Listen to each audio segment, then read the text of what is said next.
Catholicism that the concept was looking for an Arab prophet, to develop, be an Arab prophet developed.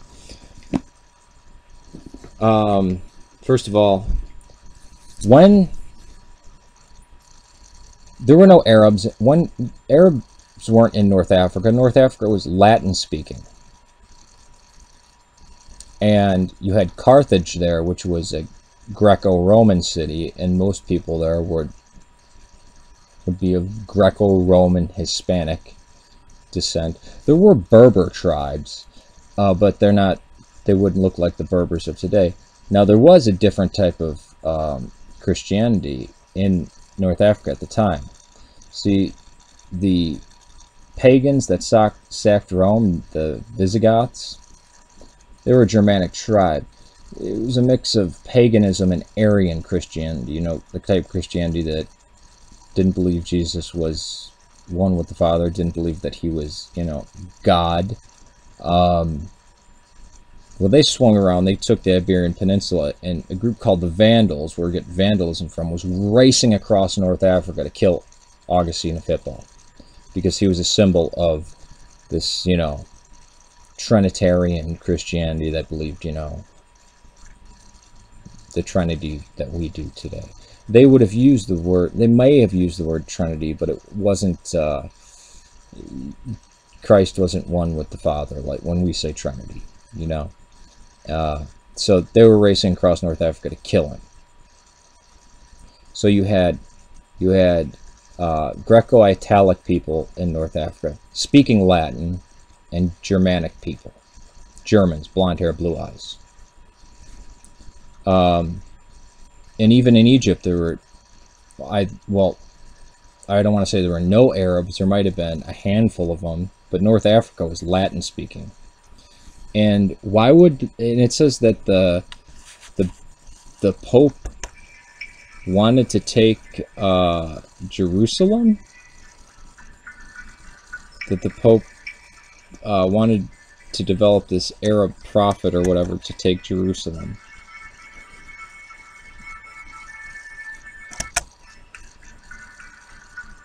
And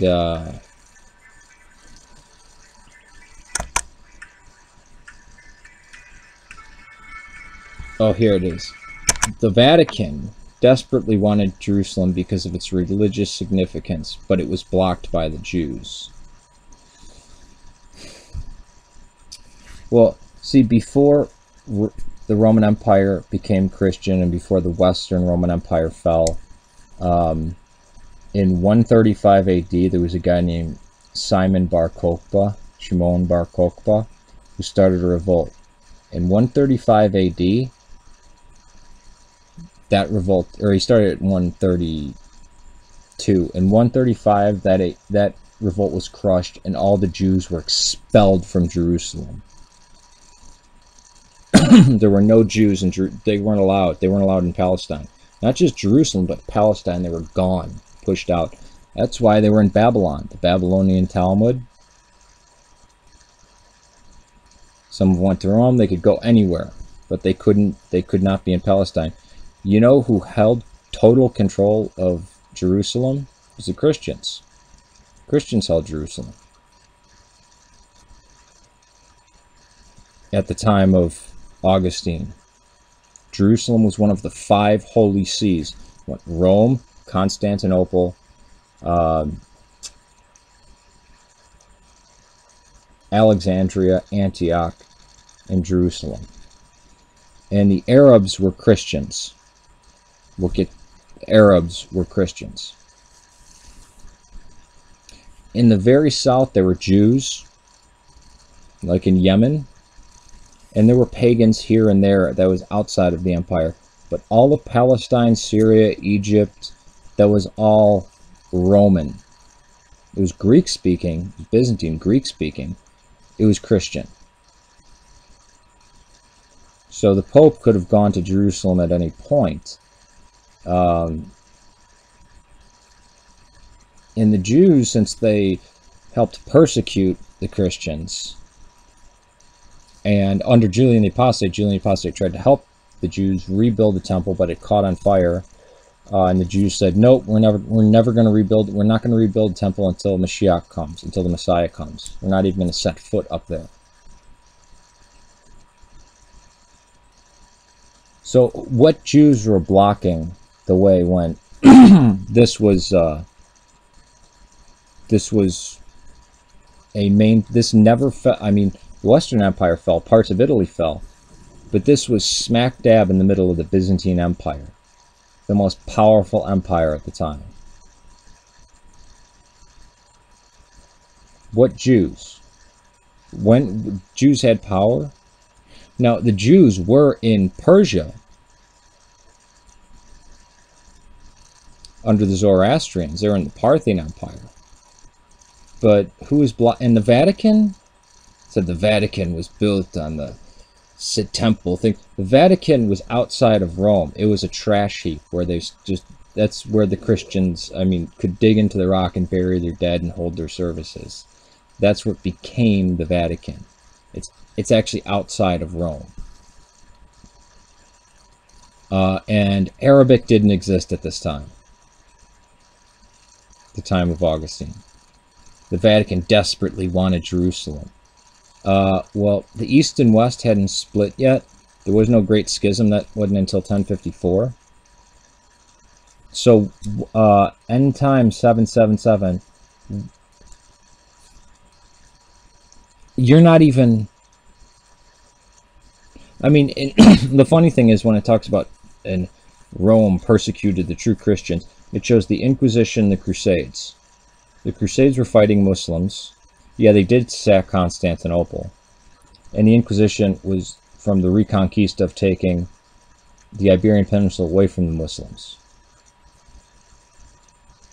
Now, the Jews talking about, after Christ, after Christianity, and definitely after Nicaea, were anti-Christian.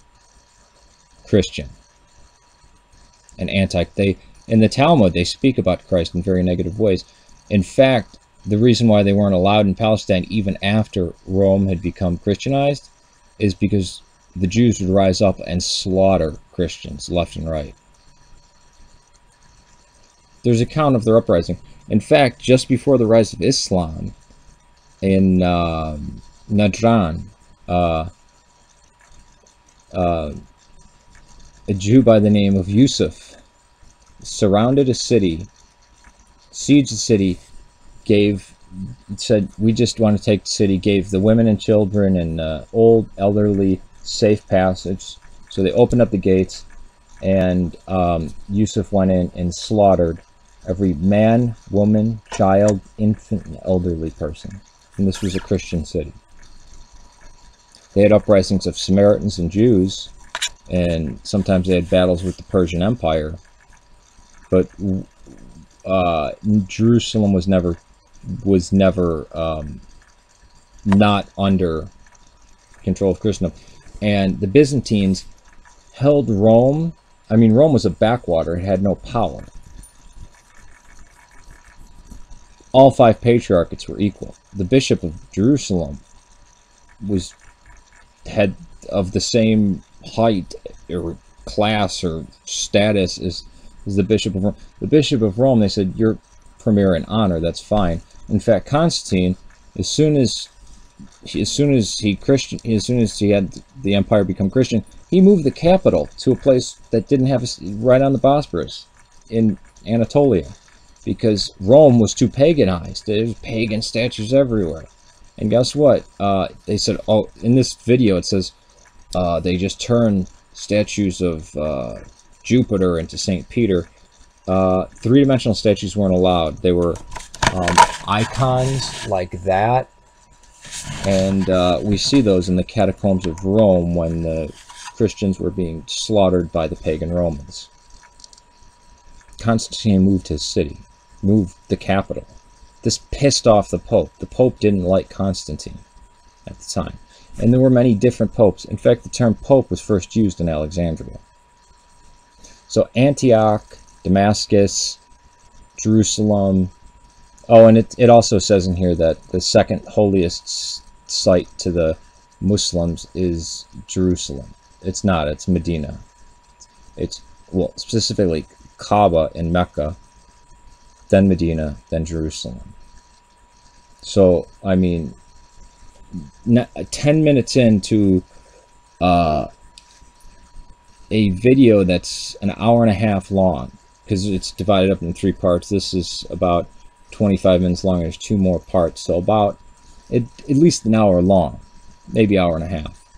And they got that much wrong. Arabs in North Africa at the time of Augustine. The Arabs come from south and east of Judea. And then you have the Arabian Peninsula with the Nabateans, and they would become known as Arabs. And, you know, and when they took over, they raced across North Africa, and they outlawed Latin, and those people were known as Arabe, Arab speakers. So that's why they get called Arab. Not to mention that the Muslim invasions had slaughtered many people. Egyptians, the Copts. If you want to know what real Egyptians look like, look at the Coptic Christians. And it said Augustine was burning books of the true Christians. Where is there any evidence of this? And if Augustine was burning books of the true Christians, I mean, I don't like Augustine. I think Augustine is the father of most heresies, of some of the worst heresies that have affected the church. Has done more damage to the church than anybody else. But he did back the New Testament that we have. He used the Latin version, which actually is closer to what the King James translates than, like, let's say, a Byzantine text or an Alexandrian text type. Or, I mean, he had Latin Western text type. But what Bibles was he destroying? What Gospels? What true God? I mean, is this person a Valentinian?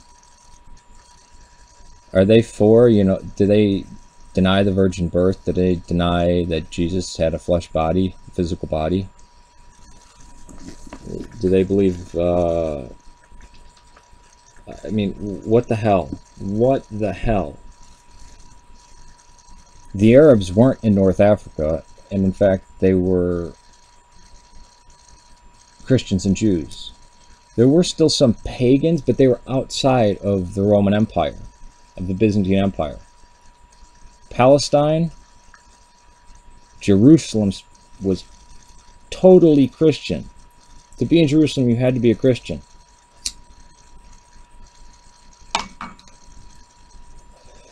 Now, the Samaritans were left around Mount Gerizim, but the Jews had their Talmudic schools of Ctesiphon and Surah. So, what the hell?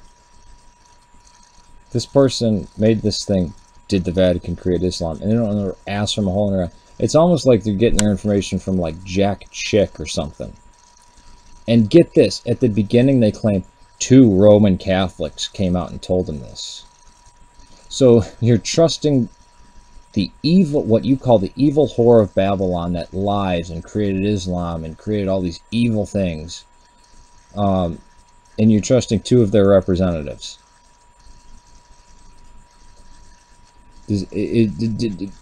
What? Now, I know history. I mean, I've studied Islamic history and early Christian history. Just in 10 minutes, how much... I don't think I've seen as much... I mean, this is an amazing feat to get that much wrong.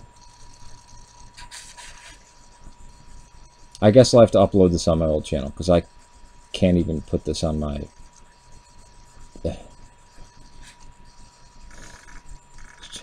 How freaking crazy.